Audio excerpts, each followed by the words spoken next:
Opening day is tomorrow, but Evan Carter won't be there. On today's show, I'm talking about why it's best for Evan Carter to start this year in AAA, and the Vandy boys making the opening day rotation, and I've got 5 burning questions the Rangers must answer in 2025. All that and more on this episode of Locked On Rangers. Let's get into it.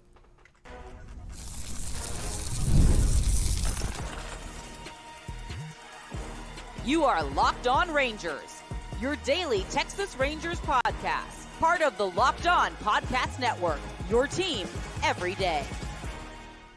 You are locked onto the Texas Rangers, the first and best daily Rangers podcast. I'm Bryce Patrick, a cripplingly addicted Texas Rangers fan, covering this team for 12 seasons, including all 7 as the founder and host of this podcast. Thank you all so much for making Locked On Rangers your first listen every single day. If you're not already, you can follow me on Twitter at Bryce Patrick. You can follow the show at Locked On Rangers. Hit subscribe on your favorite podcasting platform and on YouTube, where the best way you can help grow the show is to comment nearly any single thing below. Now, on today's show, we're talking about a little bit of the Rangers opening day roster being revealed. Evan Carter not making that roster. The Vandy boys both making that opening day roster, and not just the roster, but the rotation. And we're also talking about 5 burning questions I've got for this season. Before we get into all of that, today's episode is brought to you by FanDuel.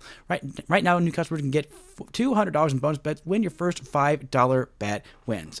Now, the news of the day, or I guess technically the news of yesterday, is that the little savior, Evan Carter, will not be making this Rangers opening day roster. I talked about this about a week ago, maybe a couple weeks ago. Spring training at the end is all a little bit of a blur to me. But I thought, hey, maybe Evan Carter, who has had just honestly a pretty miserable spring, and by his own admission, he said this spring sucked. This spring has absolutely sucked for him. This is not the kind of baseball player that Evan Carter is. He is expanding the zone. He is not walking. He is not making hard contact. His swing timing is off. It's just everything feels just a little bit off. The center field competition wasn't all that much of a competition this spring, with Evan Carter struggling mightily and Leody Taveras really thriving this spring. Not just thriving from the left-handed hitter's box, but also thriving from the right-handed hitter's box. Something that Evan Carter, he doesn't swing right-handed, but he also does not hit lefty pitching well at all. And this spring, he didn't really hit righty pitching well at all. But Leody Taveras put in a lot of work this offseason and looks much, much more comfortable from the right-handed side of the plate, facing lefties, something he has not done well in his career. Neither of these two had really done well in their career, which is why Kevin Pillar ended up making this opening day roster over Evan Carter. Carter will start the year in AAA, and while this spring was tough, it's not any concern about his back. It is not a health thing. It is simply a timing thing, plus a putting too much pressure on himself kind of a thing. This is not a sign that the Rangers are giving up on Evan Carter by any means. Don't take it as that. Chris Young said very explicitly, hey, this is not a sign that we are, of what we feel about Evan Carter. This is still a very good player. This is still a former top 100 prospect who has exceeded prospect eligibility status. He is a guy whose future is very, very bright. But you also have to remember how young this kid is, how little pro baseball he's played. Him and Wyatt Langford both of them incredibly young. Both of them not a whole lot of games under their belt since high school. I mean, Evan Carter was in that 2020 draft. There was no minor league season that year. 2021, he missed a decent chunk of time with that back injury. I believe he only played 40 games or around that his first year of pro ball. Then in 2022, he had that full season. 2023, he was phenomenal, absolutely phenomenal, integral in the role that he played in that World Series championship. And then last year, missed a lot of time and was playing hurt when he was playing last year. So not a whole lot of quality at-bats by any means last year. But this is a guy who just needs more reps. Right now, he needs more reps. And the reps that he's giving are not good. They're not good at-bats right now. Leody Taveras' at-bats are better than his at-bats. Kevin Pillar's at-bats against lefties are better. So it's not like he's going to be getting a lot better by just sitting on the bench for the Rangers this year. He's going to need to get those at-bats, get those reps, and get more confident in the box. Get that swing timing, whatever is off mechanically with him, get that fixed. And the place to do that when you're trying to win games at the big league level, there's no place for that in the big leagues. It is a win or go home mentality. It is a, if you're good enough, the best need to play. There's no sentimentality on this roster. There's no, oh, you were really important to us and we really like you as a person, so we're going to give you a roster spot even if you're not performing. No, it's perform or shut up time. That's what it is. That's how the big leagues work. That's when you're trying to win, which this Rangers team very much is. There is no spot for someone to try and struggle through things and figure it out. I'll talk about why that's different from the Vandy boys. It's a little bit different situation for those boys, mainly because of the spots behind them. But Evan Carter is going to figure this thing out. He is just too talented of a player to not. He is a very, very good, very young baseball player, and this is just a little bit of a step back. I've talked about it a lot this spring, that development is not a linear path. You don't just ascend to the top and then be amazing and just stay like that. Sometimes there's steps backwards. Sometimes there's regression. Sometimes, pitchers figure things out about you as a hitter and you struggle for a little bit and then you got to adjust back to them. It's a game of cat and mouse. You got to always be adjusting, always be, working on things, always be improving. And Evan Carter has been doing that, but pitchers have been getting more effective against him. He has not been able to make those adjustments back. And also he's been hurt because of that back last year. This is just a sign that the Rangers are choosing who is the best right now. And right now, Leody Taveras is the best. This is not some slouch either. I mean, I feel like Leody Taveras gets way more than his fair share of grief from Rangers fans. This is a good player, and he is having a great spring. He is hitting the ball about as hard as anybody. He is making quality contact. He's playing quality defense out there in the outfield. He's making better swing decisions. The overall stat line may not look that impressive, but a lot of those outs, his batting average isn't super impressive in the spring training, but a lot of those outs are very, very hard outs where for the sample size of a full season, those are turning into hits more often than not, and with his speed turning into extra base hits more often than not. So don't let this jar you too much of, oh, Evan Carter is just washed now. No, absolutely not the case. That is not what's happening here. This is a sign of the Rangers saying, hey, we believe in this guy, but right now for his improvement and for the Rangers' overall future, they just need Evan Carter to get those at-bats in the minor leagues, keep working on things, keep getting better, and hopefully get some more plate appearances against lefties in a situation where it's not going to change the right now impact record of this big league team of Evan Carter getting at bats against lefties, because right now they're not competitive at bats against lefties, and he needs more reps. He needs more looks at them. He just needs more time, more seasoning. He came up and had that incredible run in 2023, but I think we all kind of knew that wasn't sustainable. That was not sustainable. I mean, you go back and look at the strikeout rate that he was putting up, even though the numbers were great. The strikeout rate was very, very high. The walk rate was good. The swing decisions, for the most part, were good, but even in the zone, he was swinging and missing more than you'd like to see for a big leaguer. The defense and the speed are very, very good, so that floor is still very high. He can see righties well. He can work a lot of walks and put together quality plate appearances. So the floor is still very, very high on Evan Carter, even if he never figures out how to hit lefties, which I think he will. I mean, the kid's 22 years old. For goodness sake, this kid is so incredibly young, and he went on that absolute heater of a run and will be a Rangers legend forever, no matter what happens the rest of his career because of that run.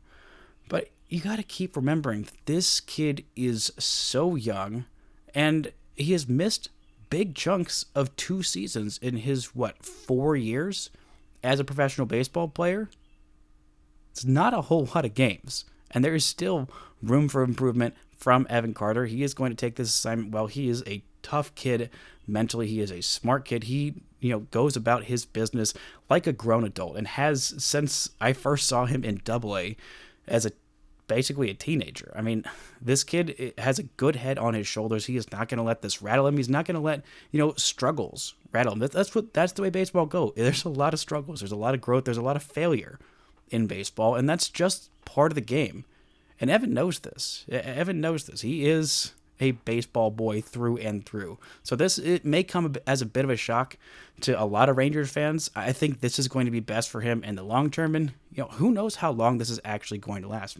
Chris Young said maybe this will be a case of 10 days he stays down there. If he starts getting things right, then the second he starts getting things right, he'll be up here and he'll be battling for some of those center field at bats with Leody Taveras, with Kevin Pillar, with Wyatt Langford's going to stay out there and left.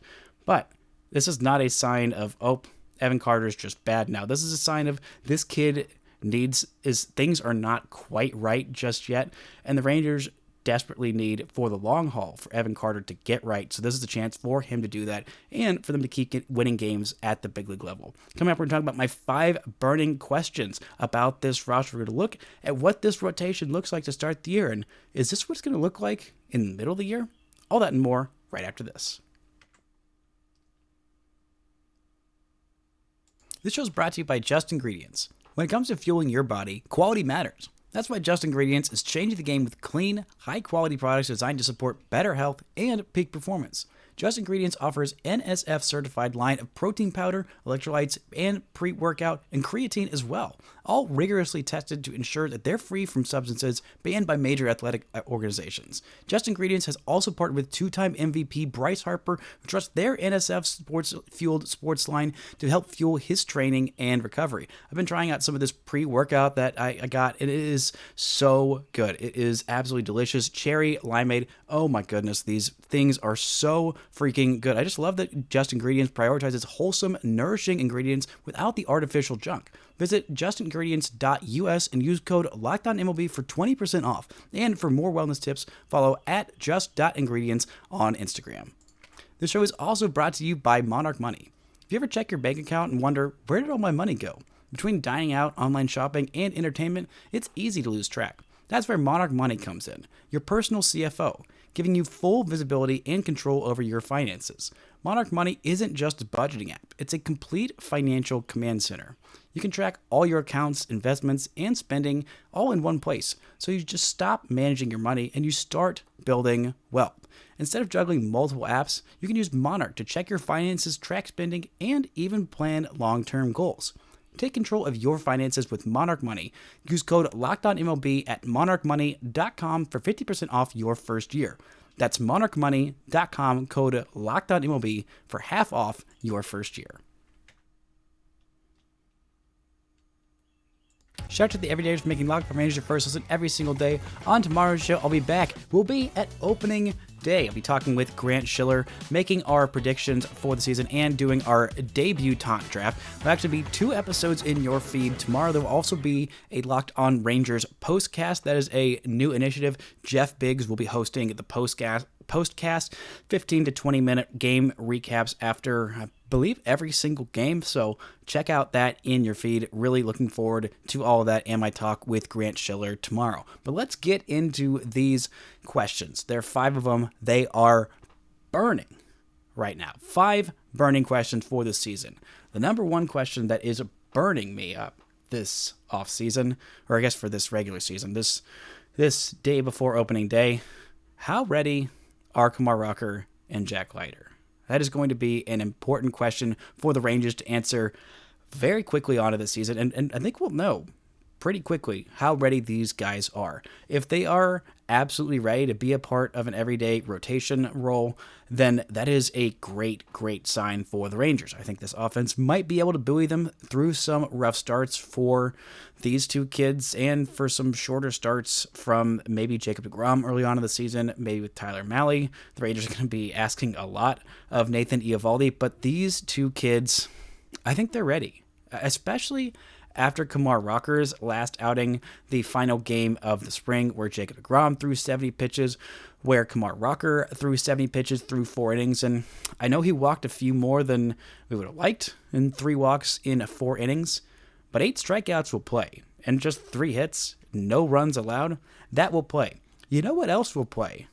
Throwing his sinker more than his 4-seamer. Oh my goodness. I am so happy about the pitch mix. This is what I've been asking for Rocker to do basically since last year, since we started seeing him throw that sinker a little bit more. That was a pitch that he didn't really use before Tommy John surgery, but this is a pitch that is very, very effective for him. It's around the same velocity as that four-seamer, and the four-seamer it's just a little flat. The curveball has really, really changed things. I talked about it after Rocker's last outing. I believe that was on Friday's show.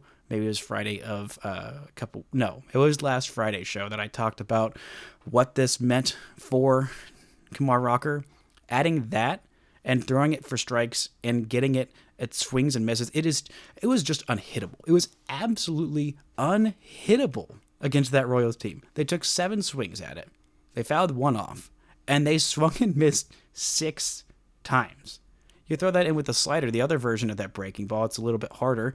They're both kind of the same pitch. He manipulates them a little bit differently.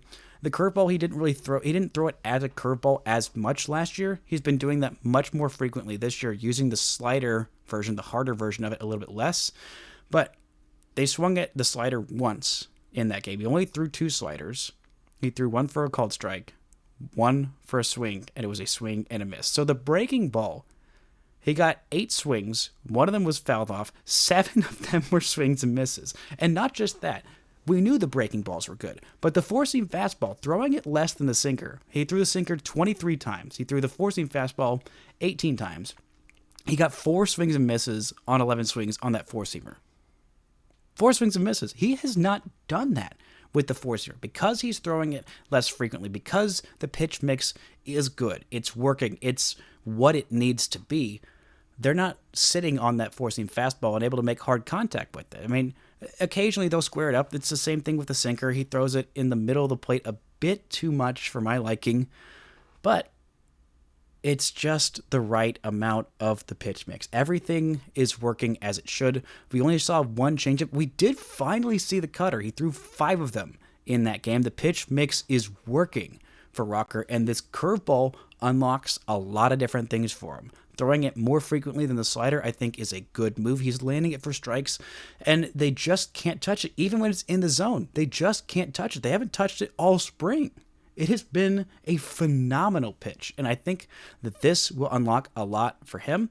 With Leiter, we saw him in his most recent start be in the zone just the right amount. I mean, we saw him hitting triple digits 4 times in 1 at-bat when he'd literally never done it before in a pro game in any variety, spring, summer, fall. Oh, no, it didn't matter. Jack had not touched triple digits with a radar gun in a game. I know it was a game that didn't count, but 100 miles an hour counts, and he can repeat that for sure. Those 2 guys are in this rotation right now. The rotation looks like this on opening day. Nathan Eovaldi, the second game of the season. Jack Leiter. He's not the Rangers' second best starter. Not even their third, I don't think, at this point, but he's starting the second game of the season. Then Tyler Mahle, then Jacob deGrom. Apparently will not be throwing in the 5th game of the season, but the 4th game, the home finale. I think that makes a lot of sense, keeping him at home and not in that homer-friendly ballpark in Cincinnati. But Kumar Rocker will be the 5-man in this rotation. We will see how ready these kids are very, very quickly. I think these guys can definitely hold down a rotation spot for the first couple of months, and if they can't, well, Patrick Corbin is on the case. He will be on this roster as soon as he's ready. He is going to start a couple games in the minor leagues to kind of help build himself back up to game shape. But I wouldn't be surprised if these 2 guys, if they pitch well, then Patrick Corbin's going to come up and he's going to be a long man. He's not going to have a spot in this rotation, at least while those 2 guys are pitching well. And I think they will be pitching well to start. There's going to be some bumps and bruises in the road, but these kids are ready. They have looked fantastic this spring, and I cannot wait to see what they're going to do in the regular season. Number 2 burning question I have is, how much will Wyatt Langford improve? I know he's going to improve from last year. I don't see him having a sophomore slump. So far this spring, he has looked fantastic. These 2 exhibition games, he's looked honestly really bad, but the other several games in Arizona, he looked absolutely incredible. Just incredible. And he's got a lot of strength. He's got a lot of bat speed. He makes good swing decisions. But last year, early on, it didn't feel like he had a super particular plan of attack. It felt like he was a little overwhelmed by big league pitching and the quality of it, that, you know, he would foul off pitches to get a good pitch. And once he got a good pitch, he would a lot of times take it and wouldn't have that plan for knowing what he wanted to do with a good pitch when he got one. Towards the back end of the year, that looked a lot different. He looked like he was much more comfortable in the box, not expanding the zone, not swinging, missing all that much. And when he got a mistake pitch, he absolutely crushed it. That's what he's been doing this spring. And, if he's just a pretty good player, like a 3-4-ish win player, which he was last year, just a casual 4-WAR season as a rookie. Also a very good defender after being questioned of, is this guy going to be able to play the outfield at all? Is this guy just a DH? I mean, if he takes that next step offensively, he could give the Rangers another true superstar offensive talent behind Corey Seager. A lot of very, very good protection for Corey Seager, who would have to see a whole lot more quality strikes if he had someone like Wyatt Langford blossoming into a superstar behind him. And that means more home runs for Corey. That means more runs for the Rangers, more winning for this Rangers offense. I think Wyatt Langford could be an absolute superstar in the making.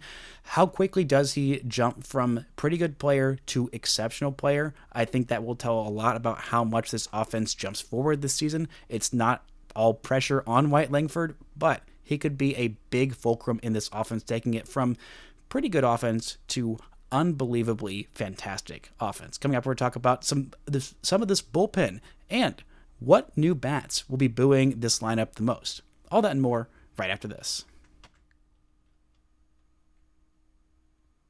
This show is brought to you by FanDuel.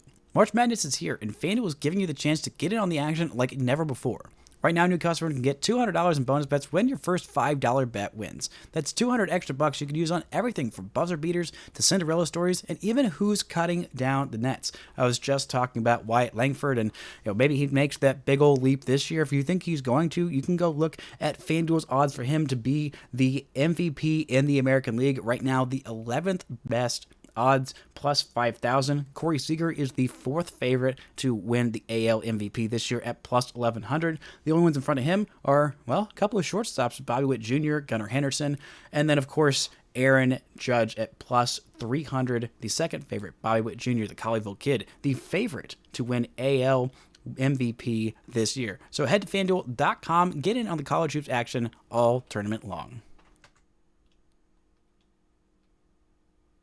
Shout out to the Everydayers for making Locked On Rangers your first listen every single day. We're back on Friday talking about the first game of the season. We are almost there, y'all. We are so close to opening day.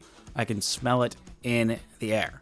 Now, I smell something burning in the air as well. And it's my burning questions. Burning question number 3 for the Rangers in 2025. How effective is this bullpen? Now, last year, the Rangers had one of the worst bullpens in baseball, despite having the second best closer in all of baseball and one of the better setup men in all of baseball in David Robertson. Kirby Yates was phenomenal. He's not back, but basically no one is back in this bullpen. There are very few names in this bullpen that were here last year. Lots of fresh faces, I would say lots of free agent dollars spent, but really not that many. Just lots of free agents acquired. 5, specifically. 5 bullpen pieces signed, 1 traded for. This is a very, very new bullpen. This is the, quality over quantity, or quantity over quality kind of approach through a bullpen. The Rangers saw what it was like to go quality over quantity, saying, hey, we've got a couple really good relievers and a bunch of not really good ones, and that does not make for a very effective bullpen. So the Rangers decided to go, hey, let's get a bunch of guys who are probably going to be at least okay, so we don't have anybody in this bullpen who's just bad. Because the Rangers had a lot of guys who were just bad in last year's bullpen, a lot of unquality innings. Even in high leverage situations, the Rangers just found themselves, if they got into a safe situation or an 8th inning situation with the lead, it was pretty darn safe because Robertson and Yates were going to do their thing. And if the Rangers got to extra innings and they still had those relievers there, this Rangers team was going to do their thing and they were going to win. But the other innings, the 6th, 7th, 5th innings at times were just not quality. And the guys that they brought in, I think, are at least going to be fine, if not very good. Luke Jackson saved that Monday game when the Rangers did not use Chris Martin as their closer. I thought that Chris Martin was going to start the season as a closer. I think that might be a sign that maybe Luke Jackson is going to start this year in the ninth inning for the Rangers. He has had some saves under his belt. We've also seen a couple of saves from Chris Martin in his career, but more of an eighth inning guy. I honestly don't think there's that much of a difference. I think both of them are very good.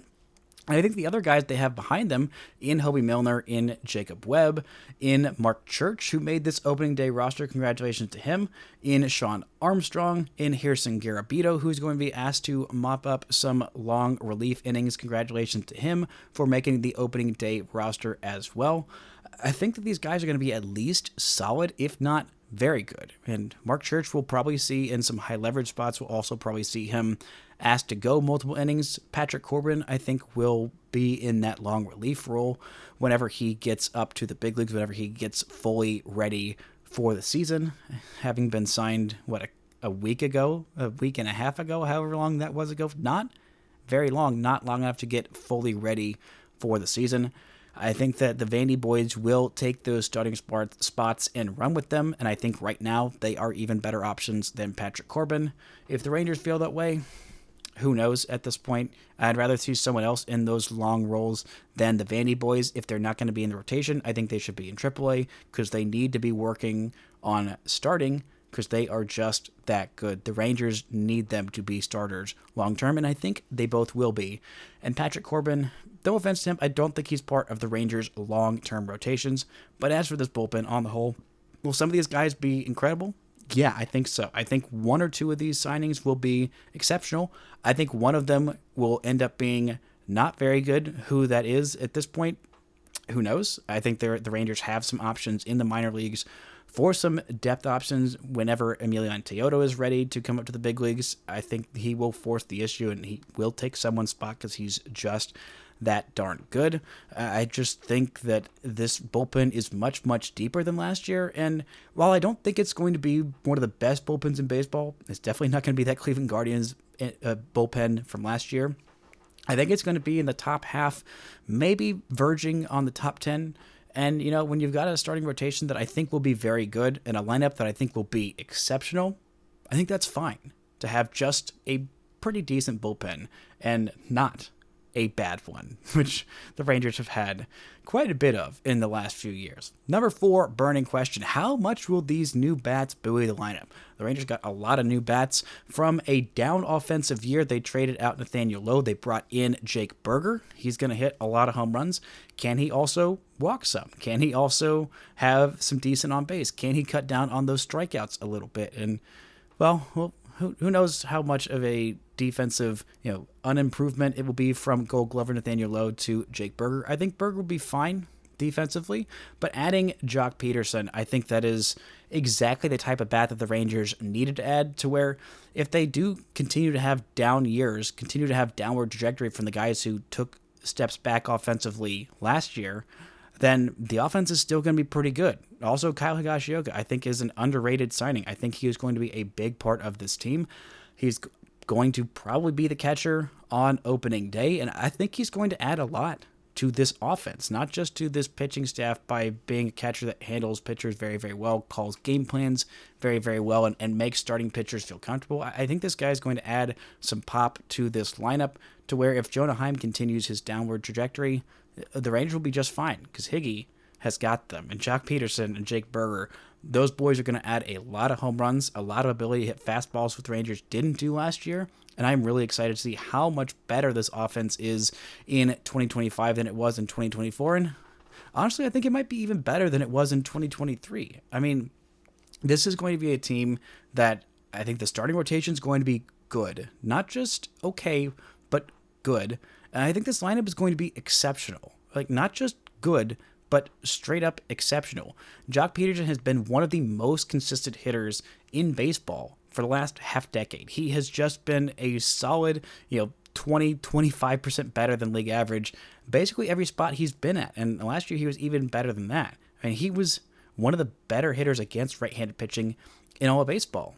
And adding that guy to your lineup is solid. There are a lot of right-handed pitchers in baseball, and Jock Peterson hits them all very, very well. He also hits for power. He also knows the strike zone well, and he's just a very complete hitter against right-handed pitching. We'll see how much he actually gets to face lefties. I'm guessing not a whole bunch, but the Rangers also added Kevin Pillar, who mashes left-handed pitching. I mean, the Rangers have a lot of guys who haven't done particularly well against lefties. They had Evan Carter, who's not going to be on this opening day roster.